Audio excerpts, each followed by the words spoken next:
God, me sick, me Reggaeville.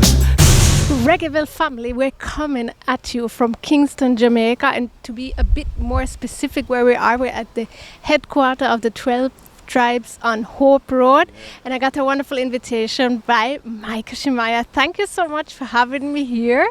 And also the occasion is a very special one because you shared just with me a sneak peek of your upcoming album, right?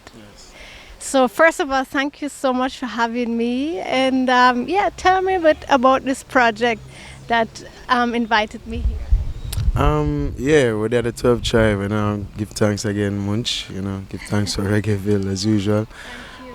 This project has been some time in the making. Like I think 3 years now. I've been working on it because it's my own project. It's from scratch, like from guitars up. It's mainly comprised of ballads.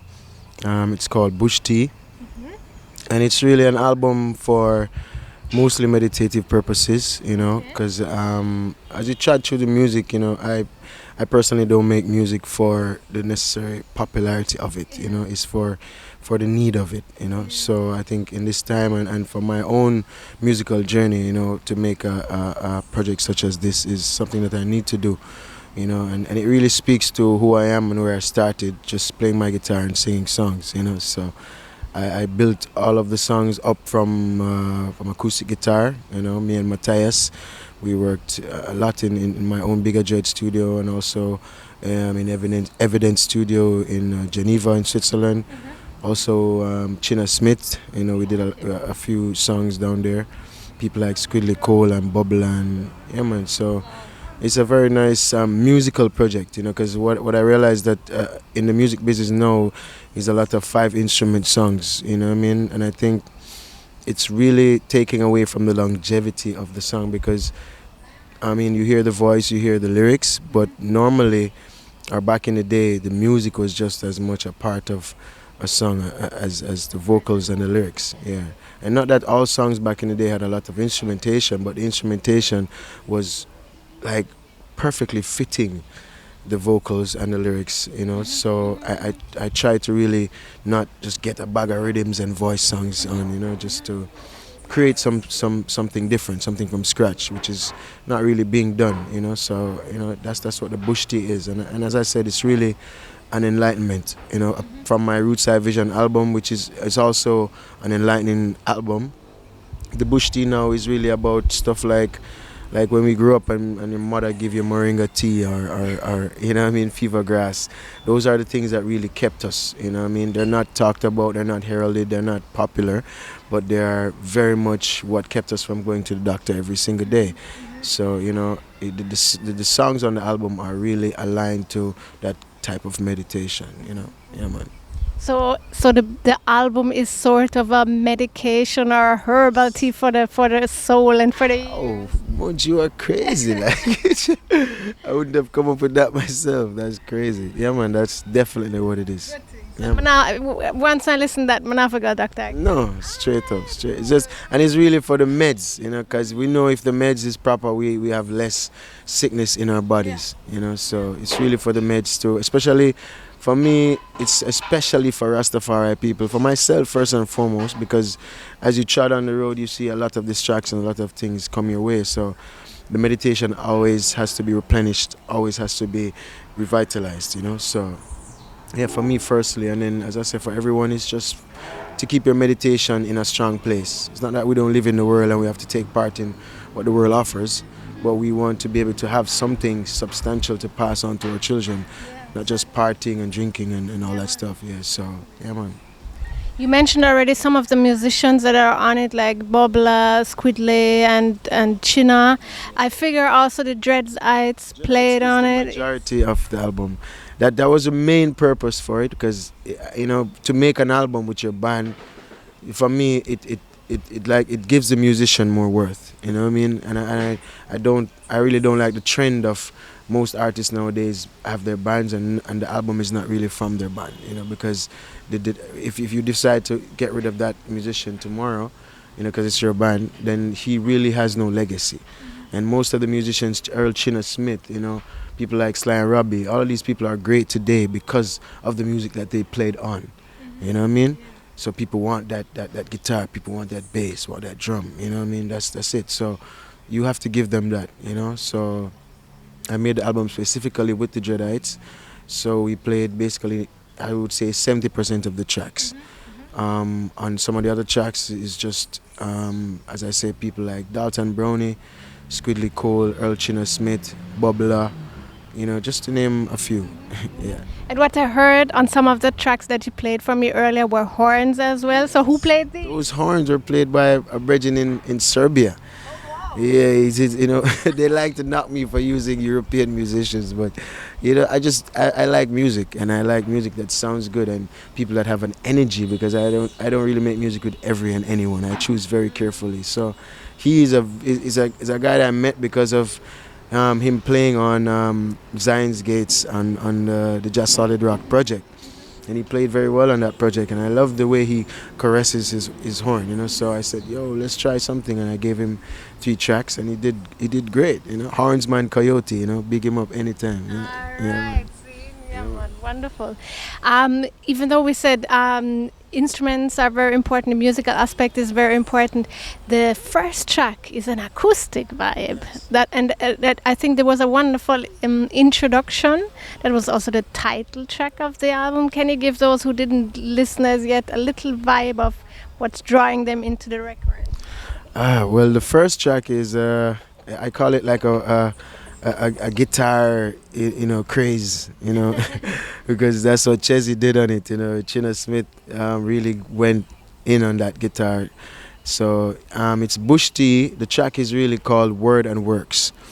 It is a title track because the Word and Works is what encompasses all the album, you know what I mean, and the whole meditation of Bush T, you know. So that's why I gave it the Bush T name. But Word and Works is really what we've been told since we were kids coming up, you know, and that track will let people understand from the get-go that we're going into an album endowed musically with a lot of beautiful sounds, and also with very deep teaching, very, you know, strong teaching, because Word and Works really is about doing what you say, you know what I mean, and being what you say, and then if you can make it the very best of what you say and do that, then we have a better world, you know. So yeah, as I say, I'm always, my thing is always about a better world, you know. For me, you know, making music is my lifetime now that I'm living in this flesh, and I would like to know that when I'm not here in this flesh, my son will have 50, 60, 70 years to live in a world where he can actually live. Yeah, so I have to make music to that effect, you know. Yeah. I feel like it's sometimes hard if you are a musician like you, who really does music to carry a message, to spread a message, not just, as you mentioned in the beginning of the interview, for the sake of making music and putting yourself out there as an artist, but to be like a vessel for certain messages.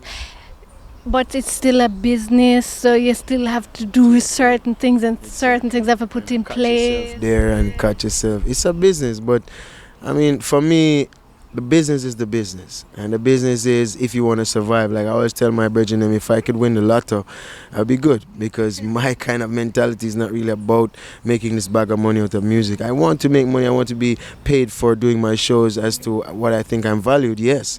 But for me, I mean, without spreading the messages that I'm trying to spread, you know, it wouldn't even make sense to have money. It wouldn't even make sense to be rich in this world, because it's just corruption everywhere, you know. It would make sense to have children. So if I go out there with a mindset to just make money and just forget about this message, then, as I said before, I would be caught in a basically a loop of stuff that really doesn't make sense and has no end, any good end. Because I would make all this money, and then what? You know, how would I protect my son from the vicious things that are being portrayed on the media? It's being portrayed in everyday life, you know.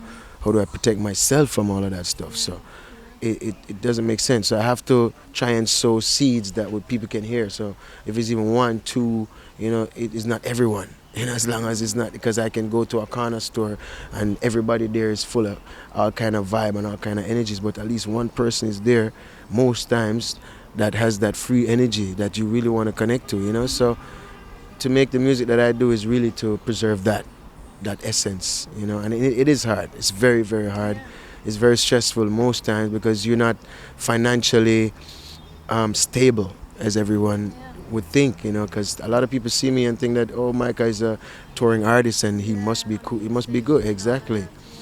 But and a lot of people know that I get on the big stages because what I provide is something that I would think that is essential. It's not that it's the most popular thing in the world. It's an essential piece of the puzzle. So people book me for that reason. So it's just that it's hard, but it's what we do, and we love it. You know what I mean? And we love it, and we give thanks for Jah for blessing us with this music, blessing us with people like Bob Marley, who showed us that that's the way to go. To me, that's still the best formula ever in music. Yeah, man. Yeah, man. And we are really grateful for you doing so because we appreciate that vibration just the same. I actually believe that, and it takes a lot to say that because media is very corrupt as well and drive their own agenda. But I've entered this whole scene from the movement broke a few years ago. I've had nothing but love from you and Reggaeville and people like Radio Magazine and it's magic. I mean, this is something outside of our culture. People always say that in Europe, the content of Europe and reggae music in Europe is really from Jamaica, but Jamaica is the one who made the content from beginning, so there couldn't be no other way. And the thing is, not much of us here are really taking this very seriously. Like you guys have made a whole life about it, a whole media structure about it. That's if you come, you come here and you see it. There's nothing like that here for reggae in Jamaica. Nothing. It's just if a two dancehall and two liquor company get involved and some money starts spending, everybody's in. But otherwise than that, it's not there. So we give thanks for it, we have to give thanks, and whatever exploitation that happens, it's almost like it's playing out itself, because there will be people that will come to exploit, but you have to understand that within the exploitation also carries the message, so sometimes it's just who benefits, and sometimes for the father that really makes no difference, it's really about what the message is going to do, who it's going to connect to, and so we give thanks still, yeah, man. So the message is in the bush tea that's coming up. And when you played some songs from it earlier, I said to you, all right, pick one more song, one special song, or what I said to you, if you feel.